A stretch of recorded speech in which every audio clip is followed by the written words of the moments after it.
Covid lockdown తర్వాత పిల్లల్లో చాలా వరకు మనం ఈ బిహేవియర్ చేంజెస్ చూస్తున్నాం. ఇప్పుడు చాలా కామన్గా మనకు వినపడేది స్క్రీన్ టైం అనే పదం వింటూ ఉంటాం. ఇంకొకటి ఆటిజం అనే పదం కూడా ఎక్కువగా వింటున్నాం. ఈ ఆటిజం అనేది ఒకలాంటి బిహేవియర్ ఇష్యూ పిల్లల్లో.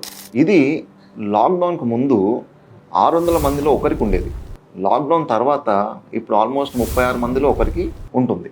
సో దానికి one of the important reason screen time అని చెప్తున్నారు. సో ఎప్పుడైతే పిల్లలు ఈ మొబైల్ ఫోన్స్, కంప్యూటర్స్, టీవీస్ ఇవన్నీ ఎక్కువ చూడడం స్టార్ట్ చేశారో అప్పుడు ఈ ఎఫెక్ట్ స్టార్ట్ అయ్యాయి అని చెప్తున్నారు. మరి స్క్రీన్ టైం యొక్క ఎఫెక్ట్ ఏంటి పిల్లల్లో చూద్దాం. మొదటిది, స్క్రీన్ మీద ఉన్నప్పుడు పిల్లలు అసలు ఆడుకోరు. సో వాళ్ళకు ఒక సెడెంటరీ లైఫ్ స్టైల్ అంటాం. అంటే వాళ్ళు ఒకటే చోట కూర్చొని ఉండడం వల్ల స్థూలకాయం అంటే ఒబేసిటీ రావడం, ఐ స్ట్రెయిన్ అవ్వడం, బ్యాక్ పెయిన్, నెక్ పెయిన్ లాంటివి రావడము, ఇంకా డిస్టర్బ్డ్ స్లీప్. సో ఇవన్నీ కూడా స్క్రీన్ టైం వల్లే జరుగుతాయి.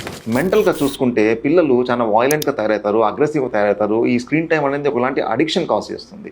కొన్నిసార్లు వాళ్ళ ఎమోషన్స్ కూడా చాలా ఇంటెన్స్గా ఉంటాయి. సో ఫోమో అంటాం. ఫోమో అంటే ఫియర్ ఆఫ్ మిస్సింగ్ అవుట్, ఫోబ్లో అంటే fear of being left out.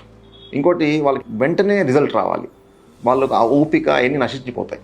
అదే మనం సోషల్గా ఏంటి ఎఫెక్ట్ అని చూసుకుంటే వాళ్ళు ఎప్పుడు ఆ స్క్రీన్ మీదే ఉంటారు కాబట్టి వాళ్ళకు సోషల్ ఇంటరాక్షన్స్ అంటే ఇతరులతో ఎలా మాట్లాడాలి, ఏం మాట్లాడాలి, ఎప్పుడు ఏ సిచ్యువేషన్కి ఎలా రియాక్ట్ అవ్వాలి, ఇవి కూడా పూర్తిగా తగ్గిపోతాయి. లాస్ట్ది స్కాలస్టిక్ పర్ఫార్మెన్స్ అంటే స్కూల్లో చదివే విధానం కూడా బాగా డ్రాప్ అయిపోతుంది. ఎందుకంటే మైండ్ అంతా ఎప్పుడు ఆక్యుపైడ్గా ఉంటుంది. సో వాళ్ళ అకాడమిక్ పర్ఫార్మెన్స్ కూడా బాగా దెబ్బతింటుంది.